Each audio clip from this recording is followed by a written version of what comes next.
जी students, कैसे हैं आप? मैं आपका फिजिक्स टीचर तलहा उबैद और आज हमने चैप्टर 17 के एक्सरसाइज के शॉर्ट क्वेश्चंस करने हैं।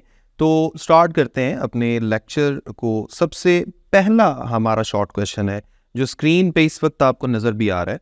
शॉर्ट क्वेश्चन में वो कह रहे हैं, distinguish between crystalline, amorphous and polymeric solids. आपको याद होगा इस चैप्टर के स्टार्ट में हमने इन तीनों को डिफ्रेंशिएट किया था, इन तीनों का इंट्रोडक्शन पढ़ा था। इसमें एक मोटा मोटा जो फ़र्क है वो मैं ऐसे ही आपको बता देता हूँ, बाकी मैं आप सामने स्क्रीन पे सारी चीज़ें शो भी कर दूंगा। क्रिस्टलाइन सॉलिड्स में एटम्स या मॉलिक्यूल्स बड़ी तरतीब में होते हैं, उनके दरमियान एक ऑर्डर होता है। अमॉर्फस सॉलिड्स में ये ऑर्डर बिल्कुल भी नहीं होता, लेकिन पॉलीमेरिक सॉलिड्स जो है ये क्रिस्टलाइन सॉलिड और अमॉर्फस सॉलिड्स के दरमियान में आते हैं तरतीब के लिहाज से, यानी उनके अंदर जो ऑर्डर है वो क्रिस्टलाइन सॉलिड से कम होता है या और अमॉर्फस सॉलिड से थोड़ा सा ज़्यादा होता है। अब हम स्टार्ट करते हैं इस पूरी डिस्कशन को। गौर कीजिएगा, सबसे पहले तो क्रिस्टलाइन सॉलिड्स जो हैं इनके बारे में हम यहाँ पे लिख रहे हैं। सारा कुछ वही है जो मैंने अभी आपको बताया, रेगुलर पैटर्न होता है। इनकी एग्जांपल्स भी सामने आपको नज़र आ रही हैं, iron, copper, zinc, ionic compounds वगैरह, सोडियम क्लोराइड वगैरह। इसके बाद आ जाता है इनकी प्रॉपर्टीज़। इनके दरमियान एक ऑर्डर होता है, इनके स्ट्रक्चर को एक्सरे टेक्निक्स के थ्रू हम फाइंड आउट कर सकते हैं। ये सॉलिड जो है इनका एक डेफिनेट मेल्टिंग पॉइंट होता है, ये भी हमने तब पढ़ा था। अमॉर्फस या ग्लासी सॉलिड्स जो हैं इनके दरमियान कोई रेगुलर पैटर्न नहीं होता एटम या मॉलिक्यूल्स में। ऑर्डिनरी ग्लास इसकी एग्जांपल है, ये ऑर्डिनरी ग्लास यहाँ पे मेंशन्ड है। These solids have no definite melting point, ये भी हमने डिस्कस किया हुआ है। पॉलीमेरिक सॉलिड्स हैं, इनका जो ऑर्डर है वो इन बिटवीन होता है क्रिस्टलाइन और अमॉर्फस सॉलिड्स के। इनकी एग्जाम्पल यहाँ पे प्लास्टिक और सिंथेटिक रबर लिखी गई है। तो ये था हमारे पास। Okay, the materials have low specific gravity. ये पॉलीमेरिक सॉलिड्स की बात हो रही है, ये हमने तब भी बात की थी कि इनकी स्पेसिफिक ग्रेविटी बड़ी लो होती है, यानी ये बड़े हल्के होते हैं। और स्ट्रेंथ टू वेट रेशो इनकी बहुत ज़्यादा होती है, यानी वेट के मुकाबले में इनकी स्ट्रेंथ बहुत ज़्यादा है, यानी बड़े ढीठ होते हैं, इनको आप इतनी आसानी से तोड़ नहीं सकते। ठीक है, तो नेक्स्ट हमारा क्वेश्चन है 17.2 और इसमें वो क्या कह रहे हैं? इसमें वो कह रहे हैं डिफाइन स्ट्रेस एंड स्ट्रेन। यहाँ पे हमने स्ट्रेस और स्ट्रेन की डेफिनेशंस देनी है। What are there SI units, उनके यूनिट्स बताने हैं। Differentiate between tensile, compressive and shear modes of stress and strain, यानी हमने स्ट्रेस और स्ट्रेन की तीनों टाइप्स बतानी है, इनके डेफिनेशंस बतानी है और इनके यूनिट्स बताने हैं। सबसे पहले हम मूव करते हैं, स्ट्रेस की बात कर लेते हैं। स्ट्रेस क्या है? Force per unit area. ऊपर फोर्स लिखें, नीचे एरिया लिखें। स्ट्रेस को हम डिफाइन कैसे करते हैं, स्ट्रेस को डिस्कस कैसे करते हैं? फर्स्ट कर लें, ये है एक, फर्स्ट कर लें ये एक वायर है, इसको हमने एक साइड से बांध दिया, किसी सपोर्ट के साथ हमने इसको अटैच कर दिया, और दूसरी साइड पे इस क्रॉस सेक्शन पे हम एक फोर्स लगा देते हैं F, और इस क्रॉस सेक्शन का जो एरिया है फर्स्ट कर लें वो A है। तो फोर्स पर यूनिट एरिया को हम क्या बोलेंगे? स्ट्रेस, जो सामने आपको लिखा नज़र भी आ रहा है। इसके बाद नेक्स्ट, इसका यूनिट क्या होता है? फोर्स का यूनिट न्यूटन है और नीचे एरिया का मीटर स्क्वायर, न्यूटन पर मीटर स्क्वायर, और इसका ऐसा यूनिट क्या बनता है? पास्कल। इसी तरह स्ट्रेस की तीन टाइप्स की बात कर लेते हैं। एक बात याद रखें, अगर लेंथ में डिफॉर्मेशन के लिए स्ट्रेस अप्लाई की गई है, यानी किसी भी मटेरियल की लेंथ में तब्दीली, वन डायमेंशनल चेंज के लिए, तो फिर इस स्ट्रेस को बोलते हैं टेंसाइल स्ट्रेस। इसी तरह अगर वॉल्यूम में तब्दीली के लिए स्ट्रेस अप्लाई की गई है तो इस स्ट्रेस को बोलेंगे वॉल्यूम स्ट्रेस। और इसी तरह शेप में तब्दीली के लिए स्ट्रेस अप्लाई की गई है तो इसको हम बोलेंगे शेयर स्ट्रेस। ये हमने अपने टॉपिक्स में भी डिटेल में पढ़ा हुआ है। स्ट्रेन क्या होता है? स्ट्रेस के नतीजे में जो फ्रैक्शनल चेंज होता है इसे हम बोलते हैं स्ट्रेन, यानी ऊपर चेंज आ जाता है और नीचे ओरिजिनल वैल्यू आ जाती है। यानी it is the measure of deformation in solids when stress is applied.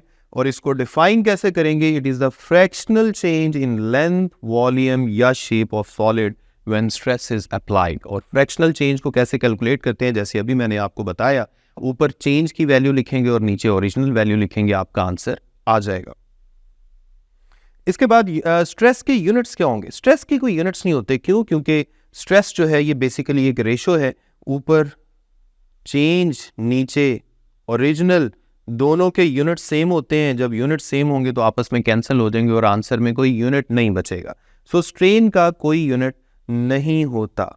आगे स्ट्रेन की 3 टाइप्स की हम बात कर लेते हैं। जैसे जी, सबसे पहले टेंसाइल स्ट्रेन। टेंसाइल स्ट्रेन के लिए हम लेंथ की डिफॉर्मेशन की बात करते हैं। ऊपर आ जाएगा चेंज इन लेंथ और नीचे आ जाएगा ओरिजिनल लेंथ। इसी तरह वॉल्यूम स्ट्रेन की अगर बात करें तो इसमें हम ऊपर चेंज इन वॉल्यूम लिखेंगे और नीचे वॉल्यूम लिखेंगे, ओरिजिनल वॉल्यूम।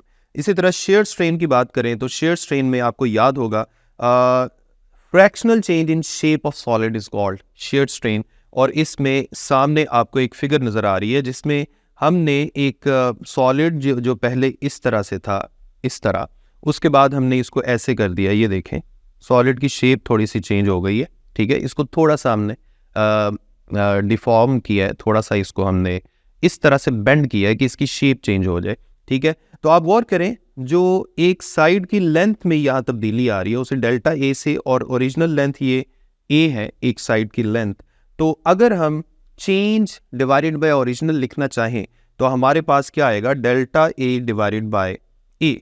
और डेल्टा ए डिवाइडेड बाय ए यहाँ पे किसके इक्वल है? आप गौर करें, अगर इस ट्राइंगल की बात की जाए तो थीटा के सामने ये परपेंडिकुलर है और ये बेस है। परपेंडिकुलर डिवाइडेड बाय बेस, ये परपेंडिकुलर बन गया, ये बेस बन गया, और ये किसके इक्वल होता है? टेन थीटा के। इसका मतलब है शेयर्ड स्ट्रेन को मैं टेन थीटा भी लिख सकता हूँ। और एक और इम्पॉर्टेंट बात कि अगर ये एंगल थीटा बड़ा स्मॉल हो तो फिर हम इस टेन थीटा की जगह थीटा भी लिख सकते हैं, यानी फिर हम स्ट्रेन को सिंपली थीटा के इक्वल कह देंगे, जैसे यहाँ पे आपको लिखा नजर आ रहा है।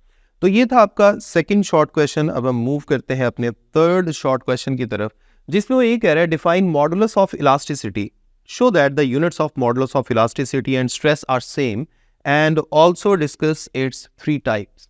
हमने इलास्टिक मॉडुलस या मॉडुलस ऑफ इलास्टिसिटी को डिफाइन करना है। मॉडुलस ऑफ इलास्टिसिटी होता क्या है? The ratio of stress to strain is constant for a given material.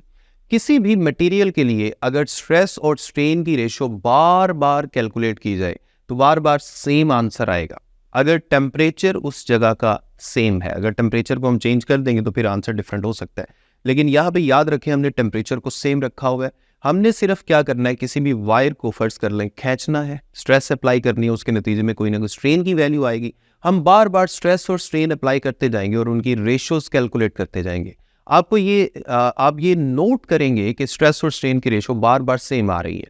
इसका मतलब ये है कि इस रेशो को हम कह सकते हैं कि ये हमेशा कांस्टेंट आती है। This constant ratio is called elastic modulus या मॉडुलस ऑफ इलास्टिसिटी, और इसको हमने फॉर्मूला की शक्ल में ऐसे लिख दिया।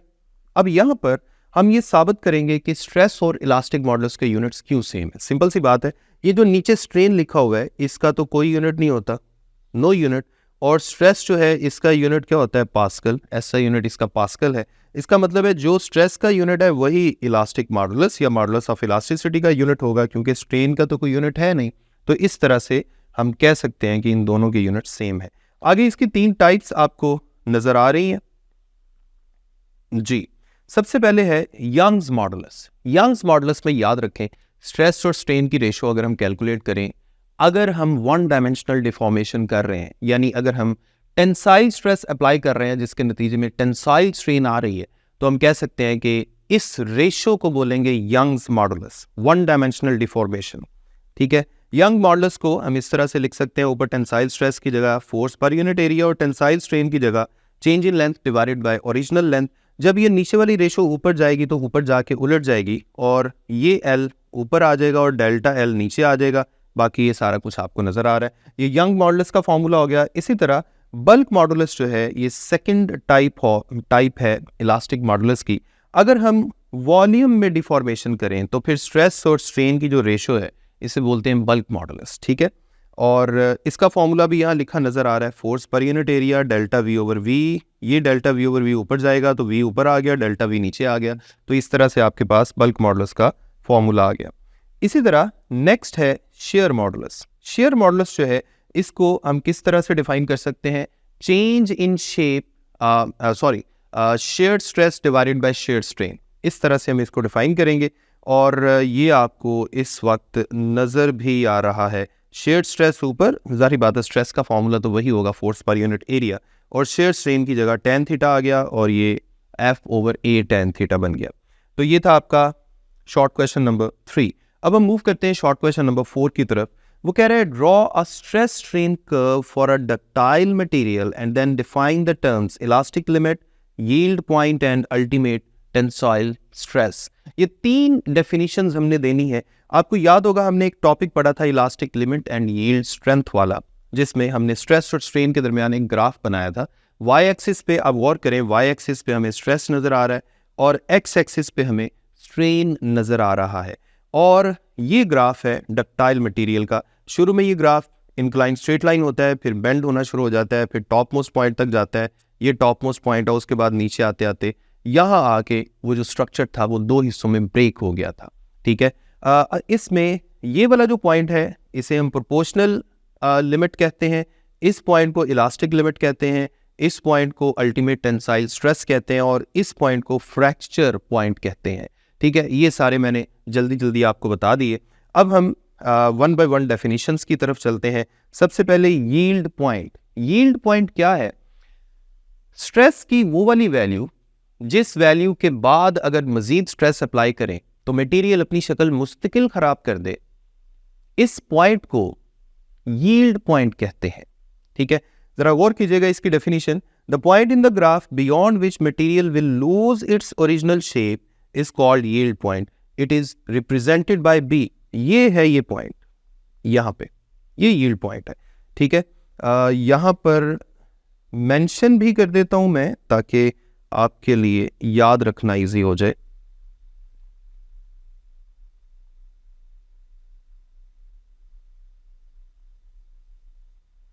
ये है यील्ड पॉइंट। ठीक है, और ये याद रखें कि इसी यील्ड पॉइंट पे स्ट्रेस की जो भी वैल्यू है उसे हम इलास्टिक लिमिट भी कहते हैं, जो हमारी अगली डेफिनेशन है elastic limit. The value of stress at yield point is called elastic limit or yield stress, denoted by sigma E. ये है यहाँ पे जो भी स्ट्रेस की वैल्यू है, this is called elastic limit. यानी यहाँ स्ट्रेस की ये जो भी वैल्यू आएगी इसे हम इलास्टिक लिमिट या यील्ड स्ट्रेस भी कह सकते हैं। इसके बाद अगली डेफिनेशन आपके पास आ जाती है ultimate tensile strength, UTS। Ultimate tensile strength जो है ये बेसिकली हमें ये बताती है कि कोई भी मटेरियल जिसके ऊपर हम एक्सपेरिमेंट कर रहे हैं वो कितना ज़्यादा स्ट्रॉन्ग है, उसकी स्ट्रेंथ कितनी है। तो स्ट्रेस की जो वैल्यू यहाँ पे आ रही है, यहाँ पे इस स्ट्रेस की वैल्यू को हम बोलेंगे UTS या ultimate tensile stress. It is the maximum stress that a material can withstand. यानी ये स्ट्रेस की वो मैक्सिमम वैल्यू है जिस स्ट्रेस के लिए वो मटेरियल बेचारा बर्दाश्त कर सके, जिस स्ट्रेस को बर्दाश्त कर सके। तो इसे हमने पॉइंट C से जाहिर किया है ग्राफ के ऊपर। तो ये था हमारा 4th शॉर्ट क्वेश्चन। इसके बाद हम नेक्स्ट शॉर्ट क्वेश्चन की तरफ जा रहे हैं। इसमें वो कह रहे हैं what is meant by strain energy, how it can be determined from force extension graph. तो स्ट्रेन एनर्जी हम जानते हैं किसी भी मटेरियल को जब हम डिफॉर्म करते हैं तो उसको डिफॉर्म करने के लिए जो वर्क करना पड़ता है, ये वर्क उस मटेरियल के अंदर एनर्जी या पोटेंशियल एनर्जी की फॉर्म में स्टोर हो जाता है और इसी एनर्जी को हम स्ट्रेन एनर्जी कहते हैं। इमेजिन करें आप एक वायर को ऐसे खींच रहे हैं और वो नो डाउट थोड़ी डिफॉर्म भी हो जाती है, बाद में आप उसको छोड़ते हैं तो वो वापस अपनी ओरिजिनल शेप में चली जाती है। वो ओरिजिनल शेप में क्यों गई है, कौन सी एनर्जी को यूज़ करके गई है? इसी स्ट्रेन एनर्जी को यूज़ करके गई है जो आपने इसके अंदर स्टोर की थी इसको डिफॉर्म करने के लिए।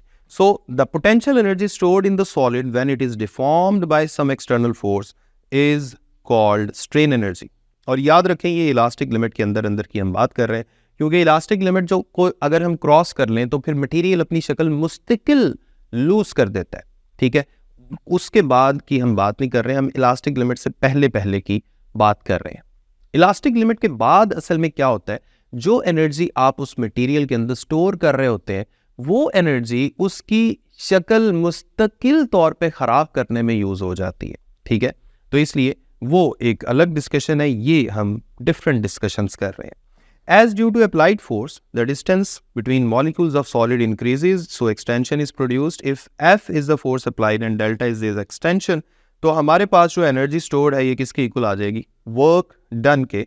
और यही वर्क हमने कैलकुलेट करना होता है। जैसे सामने आप ग्राफ देख रहे हैं, इस ग्राफ में हमने फोर्स और एक्सटेंशन के दरमियान ग्राफ ड्रॉ की है। वाई एक्सिस पे गौर करें, फोर्स है और एक्स एक्सिस पे एक्सटेंशन है। ठीक है, शुरू में ये ग्राफ इंक्लाइन स्ट्रेट लाइन आता है, बाद में थोड़ा सा बेंड होता है। यहाँ फर्ज कर लें इलास्टिक लिमिट है, हमने उसको क्रॉस नहीं होने दिया। ठीक है, इमेजिन करें कि हम ग्राफ का सिर्फ ये वाला पोर्शन ले रहे हैं। इस पोर्शन की अगर बात की जाए तो फोर्स यहाँ पे एफ लगी हुई है और एक्सटेंशन यहाँ पे कितनी आ रही है, डेल्टा एक्स। ठीक है, फर्ज कर लें हम 0 से f तक की बात करते हैं, तो इनिशियल फोर्स को 0 कह सकते हैं और फाइनल फोर्स जो है इसे आप F2 कह सकते हैं। अब ज़रा गौर कीजिएगा, नेक्स्ट मैं क्या करने जा रहा हूँ। एवरेज वर्क को कैसे कैलकुलेट करेंगे? एवरेज वर्क को कैलकुलेट करने का तरीका ये है कि यहाँ पे एवरेज फोर्स लिखें। और एवरेज कैसे निकालेंगे? हमारे पास दो वैल्यूज़ हैं, क्योंकि मैं फ़िलहाल यहाँ तक की बात कर रहा हूँ, इन दोनों को ऐड करें और 2 से डिवाइड कर दें, ये एवरेज फोर्स आ गई। इसको हमने डिस्प्लेसमेंट के साथ मल्टीप्लाई कर दिया, डेल्टा एक्स के साथ। फर्ज कर लें जो डिस्प्लेसमेंट या एक्सटेंशन की वैल्यू है वो डेल्टा एक्स है, तो इसको थोड़ा सा मज़ीद आगे बढ़ाते हैं तो आपके पास ये वर्क का आंसर आ गया। और यही जो वर्क है इसे हम स्ट्रेन एनर्जी भी कह सकते हैं। This is the energy can be calculated with the help of area under force extension graph. और इसी एनर्जी या इसी वर्क को हम फोर्स एक्सटेंशन ग्राफ के नीचे का एरिया मेजर करके भी कैलकुलेट कर सकते हैं। अगर आप गौर करें तो ये जो ट्रायंगल है, इस ट्रायंगल का अगर आप एरिया मेजर करें तो एरिया कैसे आएगा, ये मैं आपको करके बता देता हूँ। एरिया कैसे कैलकुलेट करेंगे? Half into base into height. अब बेस क्या है यहाँ पे बेस है डेल्टा एक्स और हाइट क्या है एफ। तो आपके पास ये बिल्कुल वही फॉर्मूला बन गया, half into F into delta x, जो हमने थोड़ी देर पहले कैलकुलेट किया। इसका मतलब ये हुआ कि area under force extension graph can give us strain energy या work done in deforming the material. इसके बाद नेक्स्ट क्वेश्चन है आपके पास, छठा क्वेश्चन। इसमें वो कह रहे हैं describe the formation of energy bands in solids, explain the difference among electrical behavior of conductors, insulators and semiconductors in terms of energy band theory। आपको याद होगा एनर्जी बैंड थ्योरी में हमने ये सारी चीज़ें डिटेल में डिस्कस की थी। अगर आपको यहाँ पे कुछ प्रॉब्लम लगे तो आप वो वाला जो मेरा लेक्चर है इसी चैप्टर का वो गौर से देख लीजिएगा, क्योंकि उसमें मैंने ये चीज़ें डिटेल में एक्सप्लेन की हैं। अगर ये लॉन्ग क्वेश्चन में आए तो फिर आपने वो लेक्चर जो है उसको देखना है, और अगर ये शॉर्ट क्वेश्चन में आए तो आपने उतना मटेरियल लिखना है जो मैं यहाँ पे शॉर्ट क्वेश्चन में आपके सामने रखूंगा। सबसे पहली बात तो ये कि एनर्जी बैंड थ्योरी में हम ये कहते हैं कि अगर सिंगल एटम की बात की जाए तो उसके जो एनर्जी लेवल्स हैं वो डिस्क्रीट होते हैं। यानी अगर शेल 1 की बात करेंगे तो इलेक्ट्रॉन के पास एक ही एनर्जी की ऑप्शन है, शेल 2 की बात करेंगे तो इलेक्ट्रॉन के पास एक ही एनर्जी की ऑप्शन है जो शेल 2 के लिए है। लेकिन अगर आप सॉलिड की बात करें तो सॉलिड में जो एटम्स हैं या मॉलिक्यूल्स हैं वो इतने बाउंड होते हैं, एटम के बिल्कुल साथ ही एक एटम है, फिर उसके साथ एक एटम है, यानी एक एटम के इर्द गिर्द एन नंबर ऑफ एटम्स हैं जिन्होंने उसे घेरा हुआ है। ठीक है, तो इसका मतलब है फिर हर एटम के जो शेल्स हैं वो डिस्क्रीट नहीं रहेंगे, वो थोड़े से एक से ज़्यादा ऑप्शंस आ जाएंगे, यानी डिफरेंशिएबल शेल्स नहीं रहेंगे। यानी फॉर एग्जांपल शेल 1 के अंदर n नंबर ऑफ ऑप्शंस आ जाएंगी, शेल 2 के अंदर भी n नंबर ऑफ ऑप्शंस आ जाएंगी, अप टू सो ऑन। लेकिन मैंने तब भी आपको ये बताया था कि ये जो सब एनर्जी लेवल्स का कॉन्सेप्ट है ये ज़्यादातर वैलेंस शेल में डोमिनेंट होता है, यानी जो आउटर मोस्ट शेल है एटम का उसमें ये वाली तब्दीलियाँ आती हैं जिसकी हम बात कर रहे थे। यहाँ पे एक दफ़ा मैं पढ़ के बता देता हूँ। However, when a large number of atoms, say n, are brought close together to form a solid, each energy level of an atom splits up into n sub-levels। Her energy level या shell जो है वो split up हो जाता है n number of सब energy levels में, और इसे स्टेट कहते हैं। और ये क्यों होता है? क्योंकि सारे एटम्स एक दूसरे को डिस्टर्ब कर रहे होते हैं, उन पे फोर्सेज लगा रहे होते हैं। इसके बाद these permissible energy states are discrete, ये आपस में अलग अलग होती हैं लेकिन इतना करीब होती हैं कि हम कह सकते हैं कि इन्होंने एक बैंड बना दिया है। This theory is called energy band theory. अब यहाँ पे सबसे पहले हम डिस्कस करने जा रहे हैं इंसुलेटर्स को। देखिए इंसुलेटर्स में अगर हम बात करें वैलेंस बैंड और कंडक्शन बैंड के दरमियान काफ़ी ज़्यादा एनर्जी का गैप होता है। यानी अगर हम इंसुलेटर्स के इलेक्ट्रॉन को आज़ाद करवाना चाहते हैं, फ्री करवाना चाहते हैं, तो हमें वैलेंस बैंड के इलेक्ट्रॉन्स को बहुत ज़्यादा एनर्जी देनी पड़ेगी, फिर वो कंडक्शन बैंड में जाएंगे यानी आज़ाद होंगे। And this is not possible in normal conditions. इसका मतलब है इंसुलेटर्स के लिए तो पॉसिबल नहीं है कि वो करंट को कंडक्ट कर सकें या इलेक्ट्रिकल कंडक्शन कर सकें। Insulators do not conduct electricity, they have an empty conduction band. इनका कंडक्शन बैंड एम्प्टी होता है क्योंकि कोई भी फ्री इलेक्ट्रॉन नहीं होता, ठीक है। और फुल वैलेंस बैंड है, इनके सारे इलेक्ट्रॉन अपने घर में बड़े मज़े से रह रहे होते हैं वैलेंस बैंड में, और they have a large energy gap several electron volts between conduction and valence bands. तो ये तो था आपका इंसुलेटर। इसके बाद हम कंडक्टर्स की बात कर लेते हैं। कंडक्टर्स में क्या होता है, अगर आप एनर्जी बैंड थ्योरी देखें, एनर्जी बैंड डायग्राम देखें, तो कंडक्शन बैंड और वैलेंस बैंड इतना करीब करीब है कि इन्होंने ओवरलैप कर लिया। यानी हम कह सकते हैं कि जो इलेक्ट्रॉन वैलेंस बैंड में है ये कंडक्शन बैंड में बड़ी ही आसानी से चला जाएगा, खुद ब खुद रूम टेम्परेचर पे भी चला जाएगा, क्योंकि ये दोनों बैंड्स इतना करीब करीब हैं। इलेक्ट्रॉन को कोई ज़्यादा एनर्जी नहीं चाहिए कंडक्शन बैंड में जाने के लिए, यानी वैलेंस बैंड से कंडक्शन बैंड में जाने के लिए उसको कोई खास एनर्जी नहीं चाहिए। So large number of electrons in conduction band, यानी बहुत सारे इलेक्ट्रॉन्स फ्री हैं। पार्शियली फिल्ड वैलेंस बैंड, यानी वैलेंस बैंड में कुछ इलेक्ट्रॉन्स मौजूद हैं और बहुत सारे इलेक्ट्रॉन सैर करने के लिए कंडक्शन बैंड में भी गए हुए हैं। No gap between conduction and valence band, both bands overlap each other. ये बात मैं पहले ही आपको बता चुका हूँ। तो ये था कंडक्टर्स के लिए। अब थर्ड जो कैटेगरी है वो है सेमीकंडक्टर्स। इसमें होता क्या है, इसमें कंडक्शन बैंड और वैलेंस बैंड के दरमियान एक छोटा सा एनर्जी का गैप होता है, यानी ये गैप कंडक्टर्स के मुकाबले में ज़्यादा और इंसुलेटर्स के मुकाबले में काफ़ी कम होता है। यानी इसमें जो वैलेंस इलेक्ट्रॉन्स हैं उनको थोड़ी बहुत एनर्जी दे के हम कंडक्शन बैंड में पहुंचा सकते हैं।